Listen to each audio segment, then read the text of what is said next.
Welcome, curious minds, to another deep dive. Today we're jumping into the really quite extraordinary world of Terry Pratchett's The Wee Free Men. Yes, it's a story that, well, it really flips the script on what you might think witchcraft is all about. Exactly. And for this deep dive, we're using some excerpts from the novel itself. It's such a beloved book. It really is. These bits and pieces, they really reveal the heart of this fantasy world, but also some surprisingly deep wisdom. So our mission today is to explore how this young girl, Tiffany Aching, she's got basically a frying pan in this incredibly deep connection to her home, the chalk. Mhm. How she starts to understand what power really is Mhm. and perception and what being a witch truly means here. And hint, it's not really about waving wands, is it? Not at all. It's much more about fierce practicality, sharp thinking. Right. So you're going to find some interesting nuggets about inner strength, some very unique kinds of magic, and how just looking at the world properly might be the most powerful skill you can have. Okay, so let's start with the land itself. The chalk. It's this downland landscape.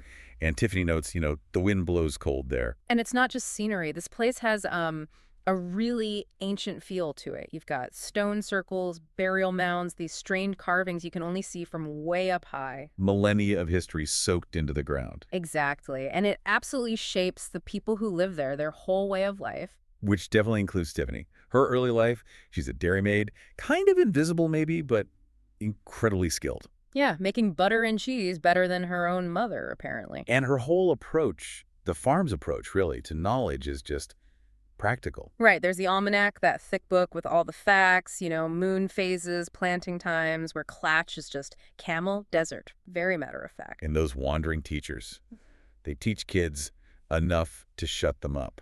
It's all about what's useful, isn't it? Absolutely. Utility is key. And this practical grounding, it really defines Tiffany, especially how she handles fear. Oh, yeah. Tell us about that. Well, the source says she feels the scared, like a red-hot ball, but the angry isn't letting it out. So anger is more useful for her. Seems like it. It's productive. It drives her. Which brings us to her first big moment, her first heroic act, you could say. Down by the river, right? With the monster. That's the one, Jenny Greenteeth.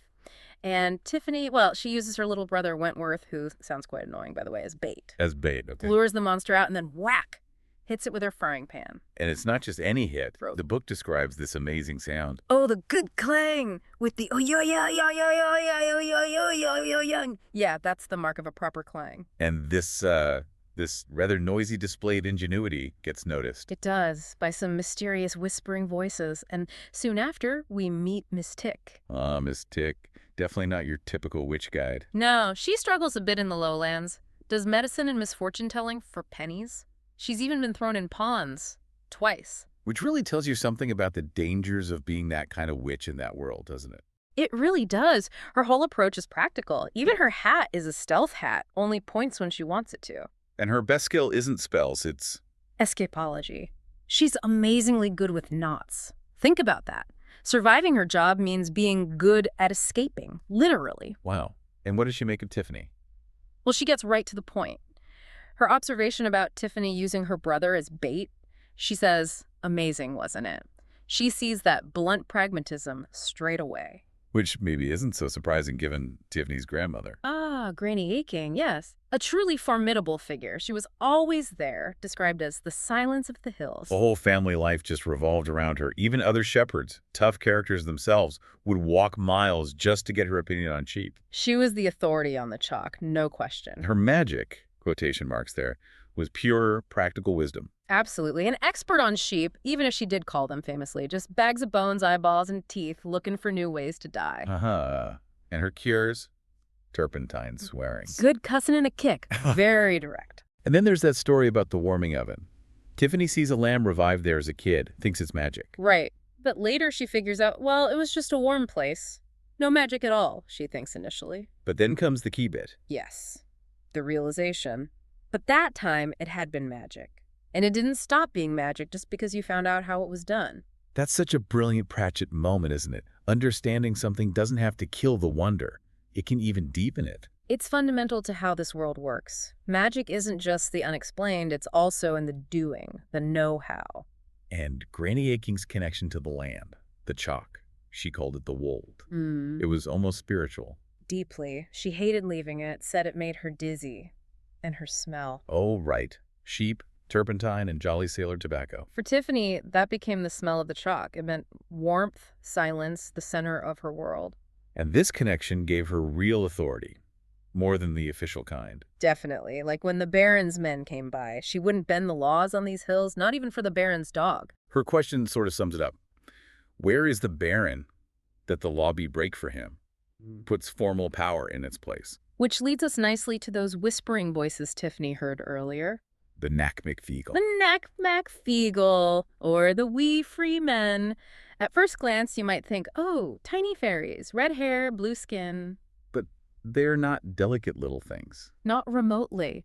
Their speech is full of crivens. They call themselves the ones who's dead, the ones who are dead, and they can move incredibly fast, just disappear in blurs. And their whole culture is just fight. Pretty much. They're proud thieves. We're a stealing folk, after all. They reckon there's nothing we can all get in or out of. Prefer headbutting, apparently. Oh, yes. And absolutely nay fear. As Big Jan says, if it's got a head, we can get it a face full of dandruff. If it doesn't have a head, it's do a good kicking. It does make you wonder, how can they be so effective being so small? Well, partly it's their unique skills, like William the Gunnigal. The battle poet. Exactly. His poems literally frighten the enemy, make their ears explode, because the Feagles know deep down that words are magical. Not just pretty words, words that do things. And they have their quirks, too. Oh, definitely. Hilarious ones, like having trouble getting out of pubs or accidentally drinking lamp oil from a lighthouse thinking it was something else. And their method for training buzzards. Kindness and cruelty. A wee drop of kindness and a big dollop of cruelty, yes. Knocking them out with headbutts, using special oil. It's unique. It's this mix of total chaos and surprising effectiveness that makes them so memorable. And yet, underneath it all, they have a structure. They have the Kelda. Their wise woman, their leader, their mother figure. Right. And after the old Kelda passes away, this role gets kind of thrust upon Tiffany. Her election. And their reaction is brilliant. It is relief, mostly. She didn't turn me in Taphismire, which means an ant, by the way. So they accept their new hag, as they call her, because she's strong and just gets on with it. Exactly. Which is just as well, because things are about to get serious. Right, the incursion. Another world is colliding with theirs. A major incursion, the text calls it, where all the monsters are coming back. This is the Queen's World. A land where dreams supposedly come true. But not in a good way. No, definitely not. It's deeply unsettling. Time is weird there. Years pass like days. No sun, trees changing shape, distances all wrong. It feels, as you read it, almost unreal, like a half-finished story. There's this constant sense of being trapped in a dream inside dreams. And the queen herself. She's described as something that's never learned anything, like a child that's got old. Her whole philosophy is basically, nothing's real, nothing lasts, so just dream. Which sounds comforting, maybe, but the danger is immense. Terrifyingly clear. Live in dreams for too long and you go mad, the Feagles warn. You can never wake up properly, you can never get the hang of reality again. It's the ultimate trap. And facing this unreality forces Tiffany to really sharpen her greatest skill. Her perception.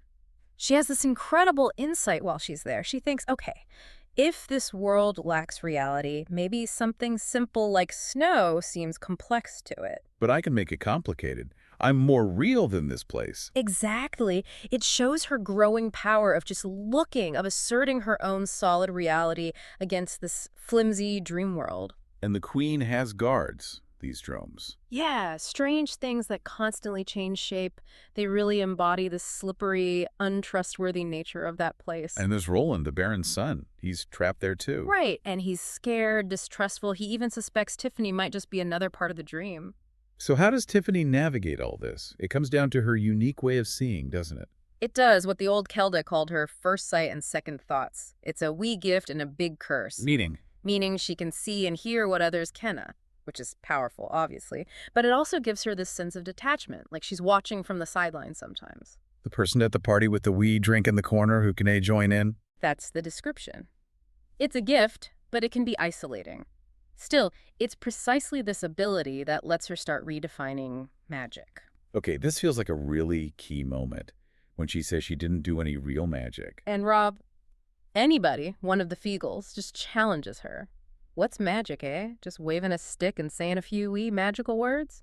And what's so clever about that, eh? Right. But looking at things, really looking at them, and then working them out, now that's a real skill. Wow.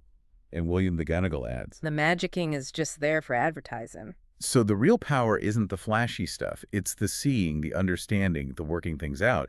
That completely flips the usual fantasy script, doesn't it? Absolutely. It makes you rethink everything. And Tiffany starts to own this. She grows from that slightly invisible farm girl into a leader. Taking charge of the Feagles. Yep. I am your Kelda. This is an order. We're heading for those trees right now. Do what I say. You see that confidence emerging. And this builds up to the final confrontation with the Queen. Where Tiffany doesn't use a spell, not really. She uses her connection to the chalk, everything she learned from Granny Aching, her own solid sense of self. That powerful whisper.